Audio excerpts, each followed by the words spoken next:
Oke, Mas Didit UN, teman-teman. Kita hari ini kedatangan Mas Didit UN buat nanya-nanya sedikit tentang ilmunya. Bagaimana cara sukses itu kita harus belajar juga tentunya kan. Betul. Oke, nah jadi hari ini Mas mungkin kita ada beberapa pertanyaan eh, dari kita juga mungkin buat teman-teman juga nanti yang nonton itu biar tahu sih bagaimana caranya untuk mengawali bisnis ataupun katakanlah sukses dalam berbisnis gitu ya. Nah, oke, jadi sebelum mulai, Manda mungkin ada yang mau ditanyain langsung sama Mas Didi ini boleh? Nama asli panjang Manda. Muhammad Syah Iqbal Rudianto. Ada 4 kata. Jadi ada Muhammad Syah Iqbal Rudianto. Itu dari orang tua lah. Tapi dari kecil orang tua pun memanggil Didit, nggak tahu kenapa. Dari kecil, Panggilan manja mungkin Mas. dari SD ya, dari SD. Didit gitu kan, panggilan manja. Didit ya. Mas Didit UN. Iya. Oke, Mas Didit. Nah, ini masuk ke pertanyaan nih, Mas. Ini kita kan bicara cara bertahan dulu ya Hmm. mengenai masalah pandemik. Untuk UN production serta apa namanya bisnis Mas sekarang itu bagaimana? Adakah perubahan atau struktur baru yang dibuat untuk semakin berkembang atau katakanlah untuk saat ini mungkin bertahan gitu, Mas? Oke, terima kasih. Siapa? Genta ya. Genta, Manda, terima kasih sudah diundang sama Real Seven. Real Seven Organizer ini apa ya?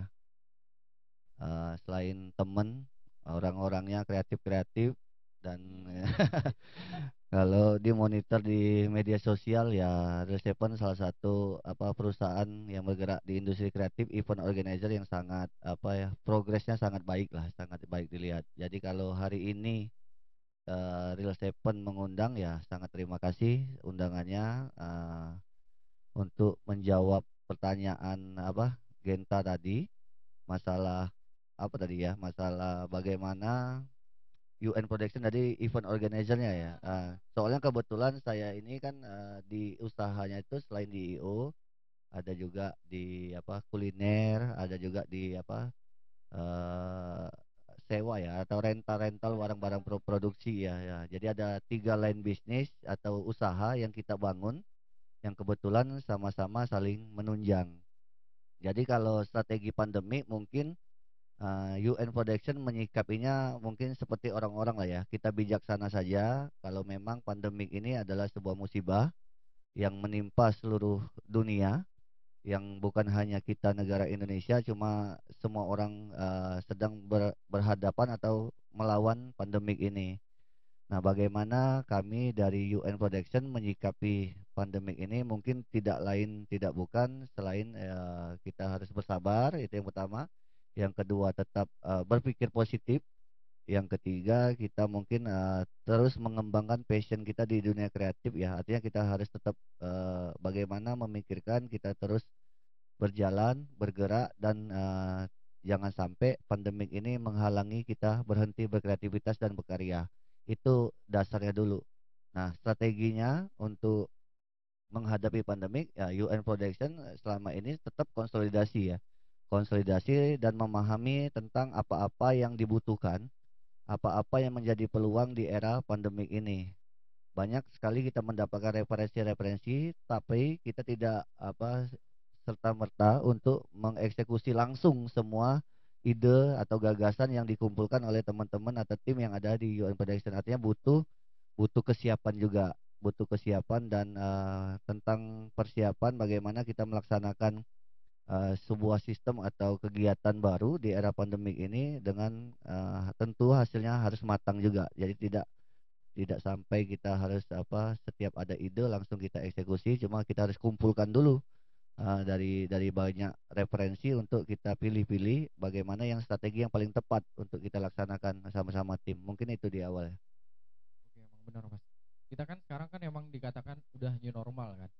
Tapi tetap aja kita selaku apa pekerja event atau pekerja seni di sini kan masih ada beberapa hal yang dikaitkan untuk ditundanya dulu event outdoor gitu kan. Walaupun kita sudah berusaha untuk menggunakan strategi ataupun persyaratan standar COVID-19 gitu ya. Mungkin itu sih. Mas, awal mulanya untuk berpikir atau untuk saya mau buka ini aja sih. mungkin saya akan berhasil dengan saya membuka bisnis entah itu dari kuliner tadi ataupun event organizer-nya. Itu awal mulanya itu apa sih? Ataukah berkumpul bareng temen kayak dapat langsung hidayah, dibuka itu event aja gitu kan? Seperti Kayak itu mas. sekarang kan yang bisnis masjid ini kan banyak. Nah, awal mulanya itu dari mana? Dari mungkin dari apa? Event apa dari yang kuliner itu tadi? Ya. Ya mungkin kalau flashback lagi ke belakang sebenarnya event organizer-nya duluan ya. Dari event organizer itu di tahun 2004. Artinya kalau sekarang 2020 sudah 16 tahun yang lalu ya. Jadi 2004 itu awal mula terbentuknya event organizer kita. Nah, kalau ditanya awal mula sekali sebenarnya boleh dikatakan usaha event organizer di tahun itu belum ada sebenarnya. Boleh dikatakan hitungan jari lah ya. Kalau nggak salah kita sempat hitung cuma ada 3 perusahaan yang bergerak di bidang event organizer dan ada lagi 2 perusahaan tapi dia bernaung di bawah bendera radio untuk bergerak bidang yang sama. Jadi artinya radionya yang dijual, bendera radio untuk melakukan off air event organizer. Jadi kegiatan-kegiatan event organizer pada tahun 2004 itu belum banyak selain yang kita sebutkan tadi cuma ada beberapa. Nah, balik ke kenapa memilih event organizer sebenarnya boleh dikatakan ini agak unik ya. Kalau pengalaman pribadi mungkin tidak sama dengan teman-teman IO yang lain. Jadi saya selesai kuliah itu di tahun 2003. Tahun 2003 saya selesai, sempat nganggur 1 tahun. Sempat nganggur 1 tahun. Kalau ditarik lagi ke belakang, agak panjang kita ngobrolnya karena saya ini orangnya hobi organisasi. Dari SMP, Jelas jelas mas. SMA, Karena ini kan Mas dari Didit ini bangku banyak tuh. kuliah. Iya, Sebagai hobi. ketua Iya, asosiasi iya, komunitas lain itu banyak.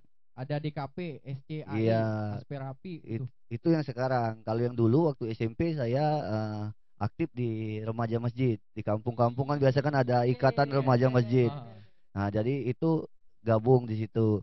Sering ngumpul, ditunjuk teman-teman sebagai ketua ikatan remaja masjid di rumah lah, di komplek-komplek di perumahan lah di kampung. Menginjak SMA saya masuk ke OSIS. Saya sempat jadi ketua OSIS juga. Saya juga ikut ekskul.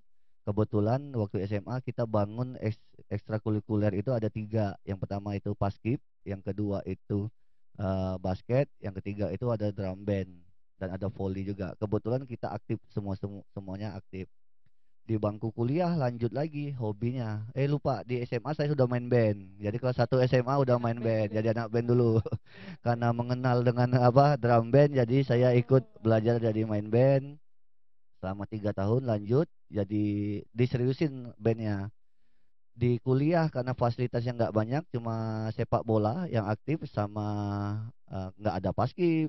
Saya basketnya nggak hidup, volinya nggak ada, cuma ada lapangan sepak bola.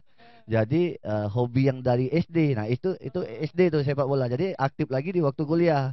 Sepak bola sama main band. Jadi fokusnya di bangku kuliah itu ada 3, sepak bola, main band sama jadi aktivis kampus lah. Ya, aktivis kampus karena ada organisasi kayak organisasi namanya itu Permatek ya, Persatuan Mahasiswa Teknik Kimia. Kebetulan jurusan kita Teknik Kimia. Kebetulan ditunjuk teman-teman untuk menjadi pimpinan juga atau ketua Permateknya. Jadi setiap organisasi kita ikutin. Jadi organisasi mahasiswa, organisasi badan eksekutif, organisasi apa UKM seninya. Jadi semua orang eh, kenal dengan kita dengan profesi dan passion yang kita bangun dari awal. Jadi intinya dengan hobi berorganisasi kita ngumpul banyak teman dan lain sebagainya. Tentunya banyak ilmu juga dari organisasi karena tanpa sadar bahwa pengalaman organisasi itu menjadikan kita punya modal untuk mendirikan sebuah perusahaan. Kita bisa mendirikan sebuah manajemen, kita bisa menjadi leader di satu komunitas kecil kayak gitu kan. Nah, setelah tamat kuliah karena hobinya di organisasi dan passionnya di musik, waktu di kuliah sempat membuat kegiatan inaugurasi yang pertama kali. Jadi biasanya teman-teman mahasiswa inaugurasinya kan agak egois ya. Inaugurasinya per kampus, per fakultas atau per jurusan. kebetulan kemarin waktu di kampus kita bikin gebrakan. Bagaimana kita bikin sebuah inaugurasi tapi satu universitas yang dikelola oleh satu panitia penyelenggara. Alhamdulillah kemarin ditunjuk juga sebagai ketua panitianya oleh presiden mahasiswanya, dan alhamdulillah berhasil, dan itu dilirik oleh dalam tanda kutip sponsor ya. Jadi ada sponsor yang membiayain acara itu. Jadi kita bisa bikin panggung yang besar dan menghadirkan satu grup band artis papan atas di era zaman itu, namanya grup band Rampak Naung gitu ya. Rampak Naung itu ya sekelas-kelas Payung Teduh kalau sekarang ya grup band itu tahun-tahun zaman dulu. Jadi hobi itu berimbas ke kegiatan-kegiatan positif di kampus, dan terakhir sebelum tamat kuliah saya mengadakan kegiatan sama teman-teman di Fakultas Teknik dulu, mengadakan sebuah kegiatan festival band rock se Sumatera Sumatera Selatan ya, Sumatera Selatan. Nah, jadi kebetulan acara itu yang kedua yang kita pakai bendera kampus, dan alhamdulillah disponsorin juga sama salah satu brand juga. Cuma bukan brand yang pertama kali yang sponsorin waktu inaugurasi, ini beda lagi brandnya. Jadi kita disponsori itu mengundang grup band rock papan atas juga. Kalau kalau masih ingat itu namanya Grass Rock itu ya ada nama band rock papan atas ya, di era itu sangat terkenal dan sangat diakuin oleh musisi-musisi rock karena sesuai judulnya festival rock, jadi kita ngundang bintang tamunya yang festival rock juga. Jadi dari situ jadi modal tamat kuliah nganggur malahan. Jadi tamat kuliah nganggur, sempat cita-cita mau melamar pekerjaan di beberapa perusahaan yang menjadi idola. Ada perusahaan brand rokok yang kita menjadi idola saya. Iya. Sekarang jadi rekan kerja jelas Iya, nih. jadi ada beberapa perusahaan brand rokok kita masukin lamaran kerja. Ada cerita seru. Jadi ada satu perusahaan rokok yang memberikan harapan yang dari 5.000 lebih pelamar kerja di screening menjadi 1.000, nama saya masuk. Dari 1.000 di screening lagi menjadi 100, nama saya masuk di urutan pertama. Yang 1.000-nya urutan pertama, yang 100-nya urutan pertama. Dari 100 itu menjadi 10 besar. 10 besar itu alhamdulillah masih di urutan pertama. Nah, dari 10 besar itu kita menuju ke babak final. Babak finalnya diterima atau tidaknya itu setelah final 10 besar itu. Nah, waktu 10 besar kita rupanya diwawancara atau di training oleh orang dari Jakartanya, dari perusahaan tersebut dari Jakartanya, diwawancara. Seminggu setelah itu ada pengumuman. Nama saya di nomor 3 dari 5.000 ke 10 itu selalu nomor 1. Waktu pengumuman lolos atau tidak yang diterima kerja, nama saya di nomor 3. Mau tahu yang diterima berapa orang? Berapa itu, Pak? Cuma 2 orang. Waduh, Nomor 1 sial. sama nomor 2. Oke, nah ini Kak Didit, aku mau tanya lagi soal kenapa seorang Kak Didit memilih bisnis event organizer ataupun tadi yang seperti Mas Didit bilang ada event kuliner dan lain-lain gitu. Oke, jadi Iya. karena kenapa milih event organizer, jadi mungkin sejarahnya panjang ya Genta ya Iya. sama Amanda. Mungkin kalau saya coba bantu, coba disingkatin atau dicoba diperpendek mungkin bisa. Jadi awal mula sebenarnya saya itu hobinya organisasi. Mhm. Itu intinya. Jadi organisasi dari SMP saya sudah berorganisasi eh, dan mengikuti kegiatan-kegiatan ekstrakurikuler di sekolah, sangat aktif lah. Ada voli, ada sepak bola, ada lain sebagainya. Di SMA pun berlanjut. Di SMA malahan lebih luas lagi. Saya aktif juga di OSIS. Saya aktif juga di Paskib waktu itu, ada ekskul drum band, ada juga volley, ada juga basket. Jadi lebih banyak lagi kegiatannya. Nah, Itu diikuti semua nggak? iya diikutin semua. Kalau bisa orang itu tergantung kita juga kan. Kalau kita nggak hadir ya seolah-olah kurang lah Nggak rame gitu kan. bahasa Palembang itu pala pecong kati katanya. Pala Iya betul pecong sekali. kati jadi tidak datang dia katanya. Jadi kalau ada kita ada energi lah bagi teman-teman. Itu berlanjut lagi di bangku kuliah. Bangku kuliah kebetulan agak melebar sedikit ke organisasi, keaktivisan mahasiswa. Ada lembaga-lembaga kayak Persatuan Mahasiswa Teknik Kimia, kebetulan saya di Teknik Kimia. Ada juga Badan Eksekutif Mahasiswa, ada juga UKM Seni, namanya unit-unit kegiatan mahasiswa di UKM Seni. Saya aktif juga di aktivis kampus. Ya, boleh dikatakan sangat aktif malahan di bangku kuliah karena lebih lebih banyak tantangannya. Yang kedua, di kampus kebetulan saya dari SMA hobi main musik. Jadi sampai di bangku kuliah mungkin musiknya lebih ditekunin sama organisasi kampusnya. Jadi sambil bermain musik dari awal kuliah sudah ikut-ikut acara festival band, inaugurasi mahasiswa di kampus. Pada akhirnya di kampus itu saya sering mendapatkan kepercayaan untuk menyelenggarakan kegiatan-kegiatan yang bersifat tadinya internal sekarang sudah eksternal. Jadi bikin kegiatan festival musik, kegiatan inaugurasi Oke. mahasiswa dan lain sebagainya. Jadi kegiatan-kegiatan di kampus sering diamanatkan ke kita untuk diselenggarakan. Jadi secara tidak langsung Hmm. yang tadinya hobi organisasi meningkat menjadi latihan untuk menyelenggarakan sebuah event-event dari kampus. Oke, secara nggak langsung tadi berarti di kampus itu udah dapat basic gitu lah. Udah dapat basic tanpa sadar sekarang bahwa ilmu yang dari SMP, SMA Oh, sama kuliah rupanya jadi modal, jadi bisnis jadi dan modal yang menghasilkan ya. besar karena kebetulan Hmm. passionnya ke situ dan hobi ya, Mhm. hobi.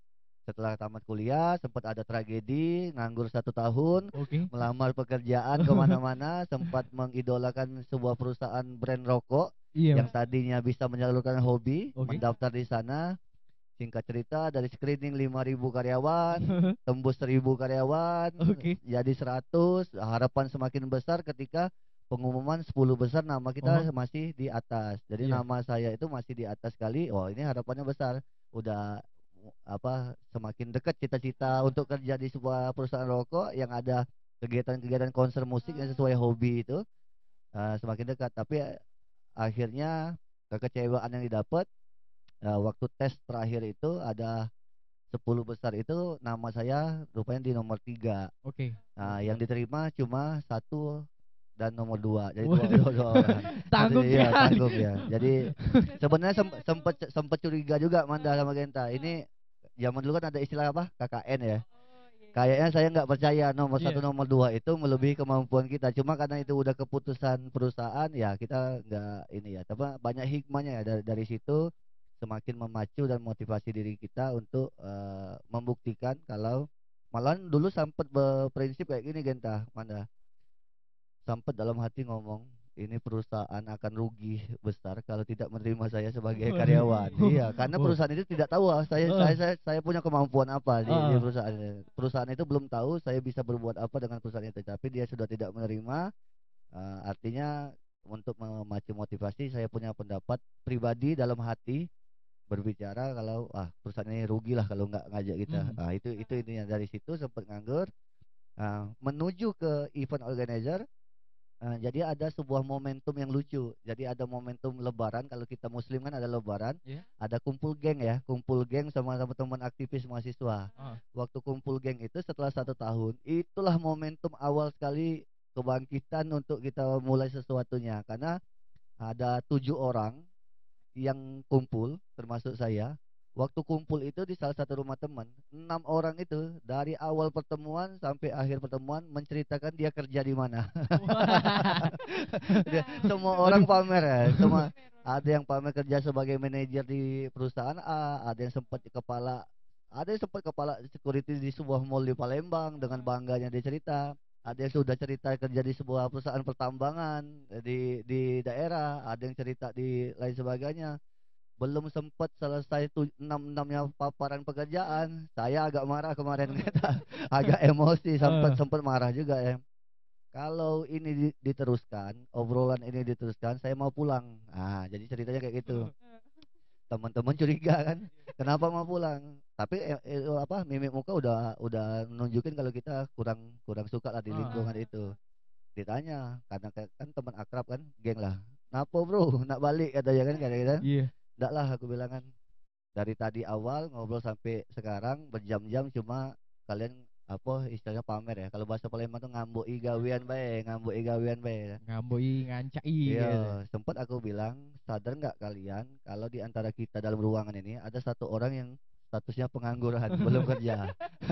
Bagaimana perasaannya kayak gitu kan? Jadi kayak mana Kak? Yang 6 itu tadi langsung lirik kan? Berhenti kalau Langsung ngobrol. berhenti. Berhenti kalau ada sih kok yang sok bijak. Aduh.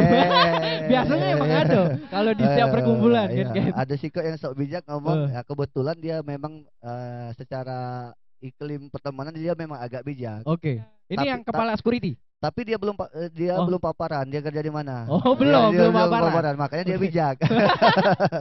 Dia Aduh. belum paparan, dia kerja di mana? Dia sudah kerja juga sebenarnya. Tapi dia yang menyemangati, yang menjadi inspirasi pertama. Jadi ada kata-kata teman yang bijak tadi bilang, "Dit," katanya, "kamu itu bukan pengangguran. Oke. Kamu itu bukan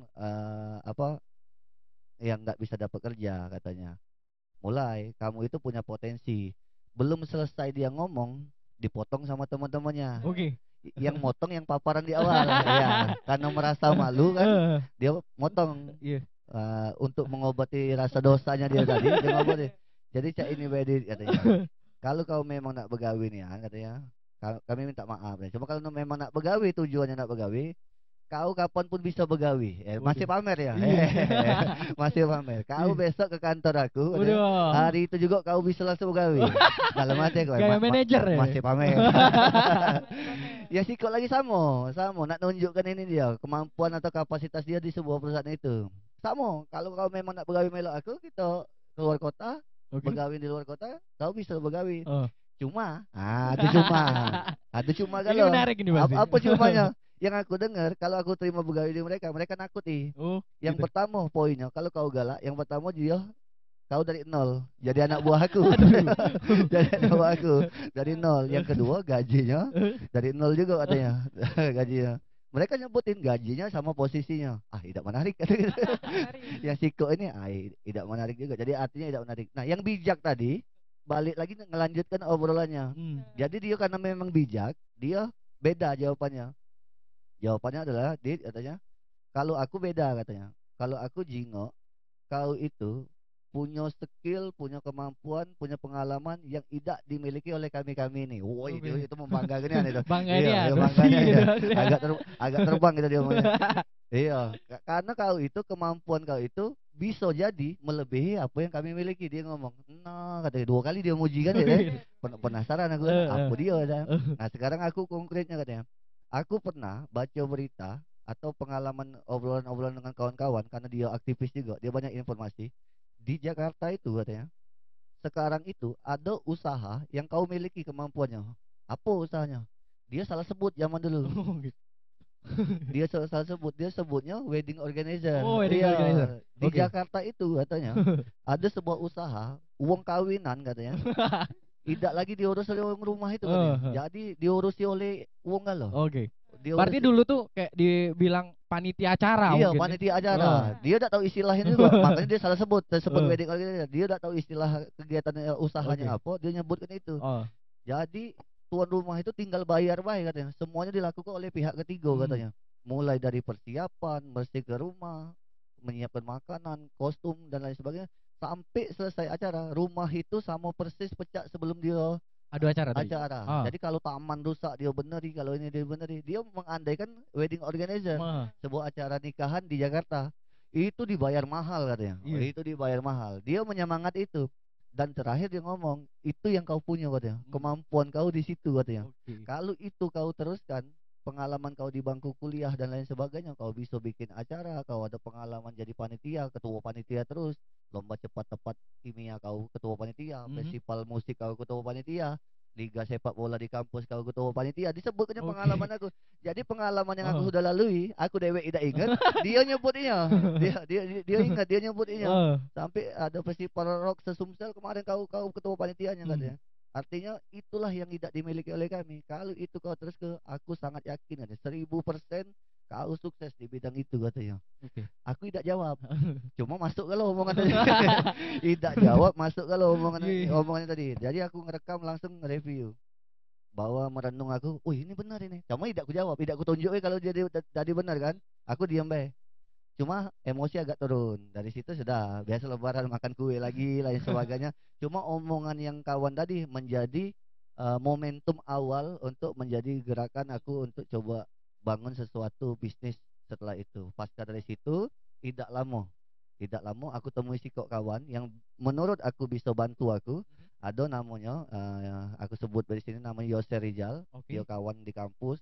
Dia rock and roll juga, dia budak Vespa, rambutnya gimbal, dia hobi musik reggae, dia dengan aku agak apa ada sudahlah dia Oh. yang penting dia semangat. Aku paparkan niatan aku nak buka usaha itu. Dialah yang pertama kali nyemangati untuk aku backup sampai kemanapun katanya. Karena dia juga lagi tak katik gawe sebenarnya. Wajar, pas Iya, berarti dia di lagi satu gue kan.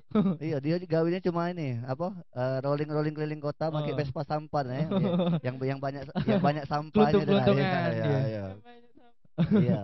Tapi dia punya jabatan hebat zaman dulu. Oh. Dia ketua paguyuban motor Sriwijaya pada saat itu. Oh. Sekarang mungkin ada yang kenal paguyuban motor Iya, Sriwijaya. sekarang besar itu. Namanya komunitasnya. Yos Rizal, rumahnya dekat-dekat sinilah. Mhm. Nah, itu kawan aku akrab dan sangat bersejarah. Itulah awal karir aku berdua sama dia untuk bikin impian-impian untuk di bidang event organizer. Event pertama kami ialah event yang mungkin tahun 2004 di luar dugaan masyarakat Palembang. Oh. Kami langsung nemuin sponsor, bikin proposal, langsung di approve. Judul event kami itu adalah BG 4U. BG 4. 4U.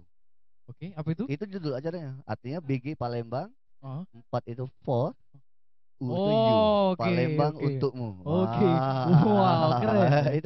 itu event pertama kami. Itu Oh. Palembang untukmu. Isinya apa? Di situ adalah multi event ya. Ada festival musik, ada kontes motor modifikasi, ada rolling thunder keliling kota Palembang, ada musik trailer, ada festival kontes dance, ada banyak event di sana dalam satu area di GOR. Dulu namanya GOR kampus ya, sekarang PSTC. Iya, Ya, sekarang. dulu di GOR di halaman itu tahun 2005. Itu event pertama kali kami. Alhamdulillah tak cak matakunya lagi ya tak. Apa zaman sekarang mau nyebutnya viral ya. Iya. Viral lah jadi Pada saat itu. ya pada saat itu Oh. event pertama yang menurut Wong keren dan lain sebagainya. Kenal MC Didi Valdian? Iya, iya. Nah, itulah MC kami pertama Oh. yang dibayar sangat murah menurut zaman itu. Didi Valdian kami bayar cuma 100.000 waktu Waduh. zaman dulu. 100.000. Sekarang dia jadi pengusaha wedding organizer terbesar dan kaya raya yang Didi Valdian. Dia masih ingat dengan itu. Dia bukan masalah honornya, bukan. Dia ingat memori di awal-awal dia berkarir di dunia MC sampai sekarang jadi wedding organizer. Jadi event pertama itulah yang menghantarkan. Setelah event itu saya dipanggil kompetitor karena brand rokoknya beda. BG oke, 4U itu waktu launching sebuah perusahaan tahu dewek yang brandnya Yang kita sekarang? bukan Oh, bukan. U. Oh, oke, You. oke, oke. Ya, Oh, iya. ada U. Iya. Kirain Ada yang kerja U-nya. sama kita sekarang Ada kan? U-nya kan. Bukan. Nah, Iya, iya. brand yang ada Oke. U-nya Oke. langsung dilirik sama perusahaan kompetitor. Perusahaan kompetitor yang lumayan besar lah, perusahaan aku sebutnya PT Gudang Garam waktu itu. PT Gudang Garam langsung memanggil. Kebetulan yang manggilnya bukan bagian marketing lagi. Yang manggilnya langsung GM-nya. GM-nya PT Gudang Garam langsung memanggil buat proposal gitu. Kenapa dia bisa manggil? Karena Aduh. kebetulan aku tidak sadar sound system yang aku sewa itu salah satunya pemiliknya itu pemilik pimpinan Gudang Garam tadi. Oh, Cuma oke. bukan usahanya Gudang Garam, dia bidang lain. Dia punya sound system Oke. yang ngelola uang lain. Oh. Dia dapat informasi dari uang yang teknisinya tadi. Oh. Teknisi tadi aku tidak tahu dia cerita apa dengan bosnya. Iya. Tahu-tahu aku dipanggil lah kira-kira. Oh. Lewat teknisi tadi. Jadi aku dipanggil, aku ditawarkan singkat cerita bikin proposal. Aku ditantang untuk bikin program di perusahaan itu selama 1 tahun ke depan. Oke. Dia kasih waktu aku berapa lama proposal yang harus dia terima. Dia kasih waktu 1 bulan atau 3 minggu atau 2 minggu.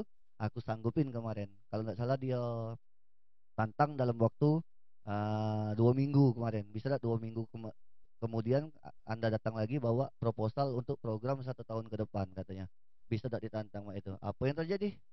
Apa tuh? Tidak nyampe 2 minggu. Udah langsung. Iya, 2 hari kemudian aku datang lagi. Karena semangat masih. Iya, 2 hari. Jadi aku balik dari Oh. situ langsung bikin proposal, aku langsung bikin 12 program kegiatan. Aku bikin detail, aku ada festival musik kampus, ada liga sepak bola. Apa pengalaman aku yang selama ini aku bikinkan dalam program, termasuk Oke. konser musik dan lain sebagainya. Dan aku paparkan dengan beliau. Alhamdulillah proposal aku bukan proposal ecek-ecek. Ya artinya bukan proposal yang cuma ada judul lokasi Iya. di mana dari mana. Wow. Cuma proposal aku menggambarkan, menurut beliau, aku itu bisa menjelaskan bahwa sebuah kegiatan itu bisa aku laksanakan dengan matang karena aku sudah menjelaskan di proposal itu detail. Kebutuhannya apa, itemnya apa, syaratnya apa, pra-eventnya cak mana, cara daftarnya cak mana, kaget di lapangan cak mana, ini cak mana. Jadi aku sampai terjadi endingnya misalnya kalau dia ada kompetisi liga sepak bola aku bikin kan ada pool A, ada pool B, 16 klub, ada 16 klub. Jadi aku gambarkan secara Oh, teknis oke. di sebuah proposal itu. Aha. Kalau konser musik aku bikin ini, bikin itu, bikin persiapan ini, panggungnya ukurannya berapa, artis yang dipilih, siapa, kenapa artis itu yang dipilih, masyarakatnya, harga tiketnya dan lain Oke, oke, sebagainya. oke. Aku paparkan detail. Itu yang bikin dia langsung kontrak lah ya, kontrak dalam arti dalam tanda kutip walaupun tidak ada stand kontrak dia langsung tertarik. Jadi seorang pimpinan itu langsung mengatakan oke, sekarang rupanya dia basa-basi bae. Aku capek-capek bikin proposal, dia basa-basi bae, cuma nak ngetes bae. Bisonya nak Waduh, tidak udah ini kayak waduh. iya. Setelah biso langsung dijawabnya apa? Oke. Yang dijawabnya adalah disuruhnya bikin acara yang sama persis dengan kegiatan yang pertama. Oh. Iya, rupanya dia ini, Apa tuh? dia iri dengan kegiatan yang pertama. Oh. Dengan kegiatan yang BG for you tadi. Iya, ya cara kompetitor. Dia iri dengan kegiatan yang pertama, dia tantang yang kedua. Oke, bisa tak kau bikin kegiatan yang serupa tapi brandnya beda? Bu, langsung aku bikin. Langsung aku bikin dengan brand dia kan, Gudang Garam Auto Fiesta. Oh, tadi Palembang untukmu, sekarang Gudang Garam Auto Fiesta. Jadi dengan kegiatan itu ya bukan lagi lebih bagus acaranya tapi lebih meningkat speknya karena memang mental kompetitor dalam tanda kutip mungkin gengsi perusahaan nak ditingkatkan. Jadi acaraku yang kedua ditambahnya artis waktu itu. Oh. Dulu kapten lagi Oh, ngetop-ngetopnya. kapten. Nah, Oke, jadi oke. kapten grup band kapten pertama kali ke Palembang itu aku yang ngundang di acara Gudang Garam Auto Fiesta. Jadi dia bisa nyanyi bareng sama grup band PMS tadi, Paguyuban Motor Sriwijaya, Hmm. PMS The People. Sukses dan itulah mulai terbuka segala sesuatunya yang tadinya aku tidak profesional, aku ngerti cara bikin proposal yang baik, aku diajari masalah persiapan acara, aku diajari masalah cak mana kita nagih dan lain sebagainya. Oke. Aku berhadapan dengan Hmm. tantangan-tantangan di lapangan. Nah, waktu berproses ya sambil jalan intinya setelah itu tahun 2005 sampai 2011 ya. 2011 setelah Tuh. 6 tahun aku tidak sadar juga aku sudah jalannya sudah sekian jauh. Di 2011 aku ada ekspansi bisnis tambahan. Jadi aku sudah uh, menambah bisnis baru yaitu tadi ya tempat nongkrong Ah, sama aku beli-beli alat. Jadi iya. selama 6 tahun aku tidak do belanja dan lain sebagainya, memang tidak sadar ya, mungkin karena kesibukan jadi tidak sempat beli baju, tidak sempat beli sepatu baru, Nike terbaru apa, Apple terbaru apa, zaman dulu tidak Iya. terpikir lagi. Jadi memang apapun hasil dari pekerjaan tidak pernah terpikir untuk belanja karena setiap hari disibukkan dengan deadline sama target-target. Jadi Oke. tidak sadar bahwa hasil yang selama ini dapat Ah. berbentuk tabungan dan investasi yang banyak. Dan Hmm. aku nekat tahun 2011 karena bagi aku itu sangat kebanyakan untuk seorang diri bujangan waktu itu kan. Iya. Ada sebuah tabungan yang lumayan banyak, aku merasa kebanyakan. Jadi aku orangnya nekat, aku pengen upgrade tambah bisnis baru. Makanya aku buka usaha kafe sama beli Hmm. barang-barang produksi yang nunjang acara itu. Nah, Oh, untuk oke. bukanya kafe itu beda lagi gamenya. Tadi kan pertanyaannya asal Hmm. mula IO lah. Iya, iya. Asal Kalau boleh. yang itu beda lagi sebenarnya. Tapi untuk nge-create event yang semenarik itu kak ya? Waktu itu kakak dewean atau sudah ada tim atau kemana? Ngayal kami berdua Yosel lah, Hanya ngayal berdua kami itu yo tadi ya? merokok, sikat Oh, rokok oke. Samsu, sikat rokok minta kan ya kan yo ngayal. Duit tak kati. Bukan Cuma merek ya rokok minta iya, tadi. cuma nak nongkrong yo nak keren. Kalau udah di Texas, Oke. di Oh, zaman dulu. iya, kalau Ya. di olah-olah kafe ya dah Iya, Oke. kau nak minumannya. Apa tuh? Melinya sikok cuma. Bagi dua kadang tuh. Iya. Rokoknya yang penting bukan Iya minumannya. benar. Yang penting tempat dingin katanya. Eh. Lalu di Texas IP, Texas Palembang Square yang sekarang jadi apa? Gramedia apa sekarang? Ah, ah. Sama di Olala Cafe itu dekat Tomken dulu ada nama Tomken. Ya di situ-situlah. Oh. Surabi and High tempat nongkrong. Oke, Bandrek oke. Limo-Limo. Wah, iya. Kalau kemalaman kalau mall tutup kalau di satu Jadi Bandrek itu yang Limo-Limo. malamnya berarti Jadi kan? hidupnya di jalan tiap hari Ah. hidupnya di jalan ya. Mungkin Genta sama Manda tidak tahu. Mungkin banyak yang tahu aku zaman Iya. dulu rambutnya panjang sepinggang. Oh, Jadi rambutnya panjang, hobi pakai rompi, depan jin ya caca inilah tampilannya kaget aku bisa tunjukin fotonya oke, dulu oke. rock and roll lah rambut panjang. Ayo kita tampilin fotonya Iya, kak. masuk kantor polisi dikira polisi wartawan. Oh. Iya, masuk kantor media disangka media polisi. Sebaliknya itu. Iya, Aku pikir tadi pers. iya, Oh. pers katanya. Kayak itulah. Itu tampilan zaman dulu itu. Jadi orang melihat sosok aku mungkin dalam tanda kutip uang yang tidak pula terlalu inilah memang image-nya wong lapangan lah ya, Iya, iya. pesuruh lah ya. Ah, Event organizer itu kan bahasa aku dulu kan babu lah istilahnya, ah, wong disuruh-suruh lah ya. Kau gawe ke ini, kau gawe ke ini ya. Ya aku menikmati itu sebenarnya, karena ah. itu hobi ya. Yang tadi yang ndak katik segala sesuatu yang berimbas ke benefit atau profit, Iya. lama-lama aku berlatih dan diajari uang untuk profesional, Hmm. untuk memanfaatkan peluang-peluang yang ada menjadi upgrade terus kita setiap hari. Itulah belajar dari alam lah, proses waktu jadi kita Oke, belajar. oke. Berarti menarik nih kan ya perjalanan atau sejarahnya UN Iya, Production ini tadi. pengalaman kita mungkin yang Hmm. lain banyak juga pengalaman Nah, di lain. balik 2 event yang kakak sebutin tadi kak, Hmm. ada dah event yang lebih Lebih wow atau berkesan. buat wow gokilnya nak buat event ini, atau Iya, kayak ada trouble kah? Ini kita jangan berbicara kesenangannya be, Iya. tapi ada trouble-nya juga dah di balik itu kayak itu kak.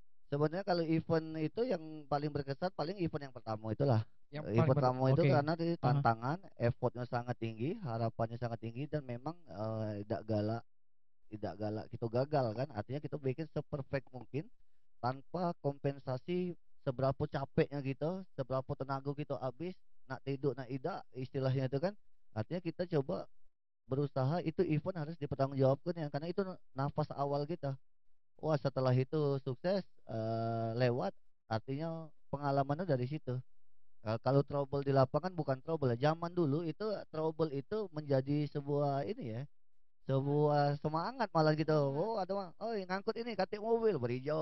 Oh ngangkut ini. Oh, jadi sebenarnya dulu kalau sekarang di dunia profesional hal-hal kayak itu sepertinya trouble ya. Cuma zaman dulu Iya. sangat dinikmati nih. Hmm. Jadi kendala apa be? Karena sifat gotong royong zaman dulu masih tinggi. Orang belum mengenal dunia IO.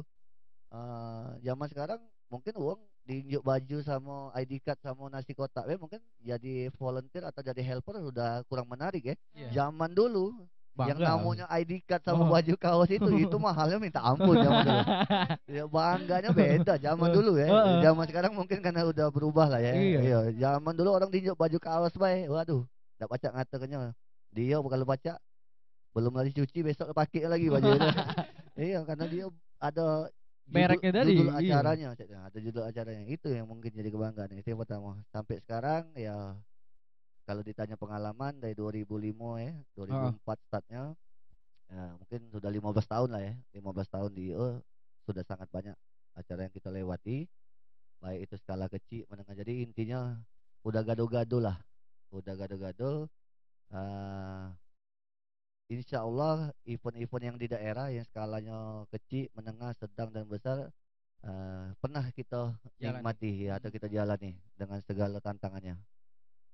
Nah itu kan kak lumayan lah, 15 tahun tadi kakak bilang. Iya, Cara konsisten kak, kita ini kan biasanya euforia di awal.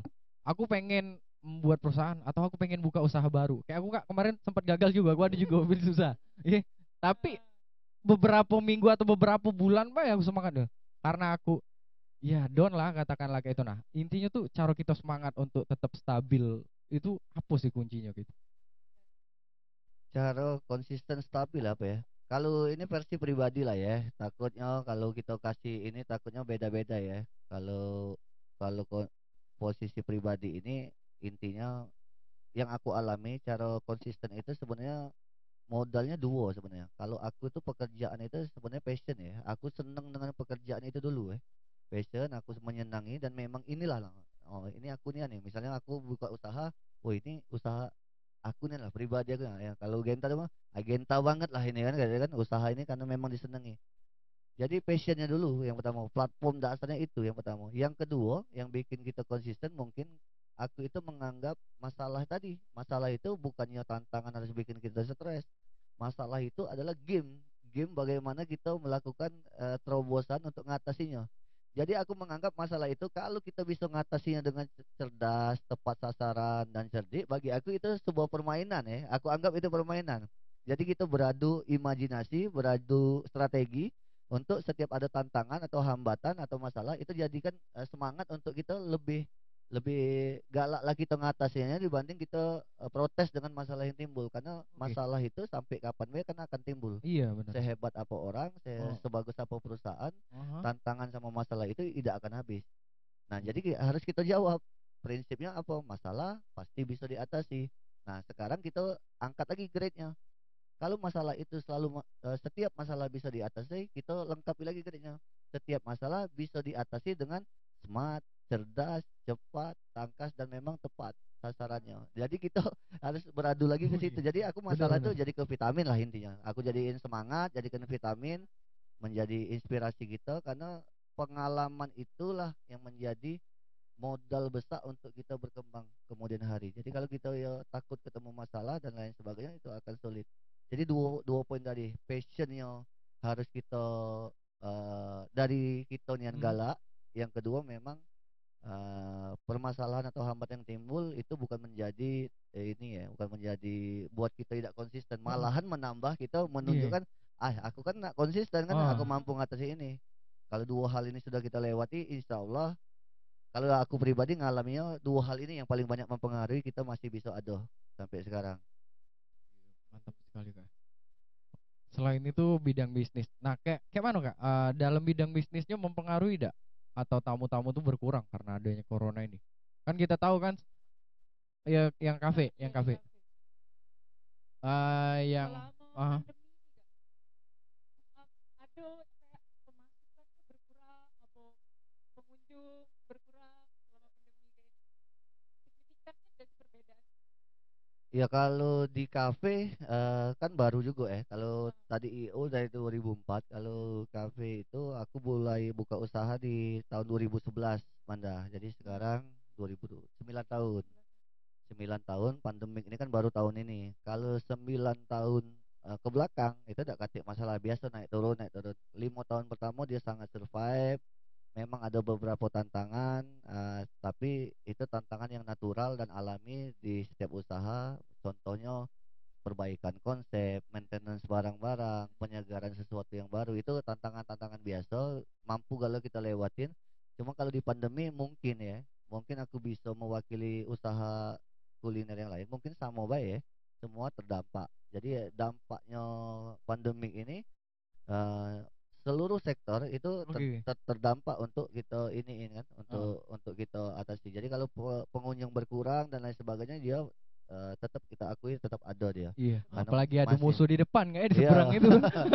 iya kompetitor banyak dan Heeh. sebagainya itu kan mempengaruhi semuanya. Cuma bagi kita yang orang-orang kreatif, Oke, kita tidak akan fokus dengan orang kan, kita bodo fokus amat lah. dengan benar-benar.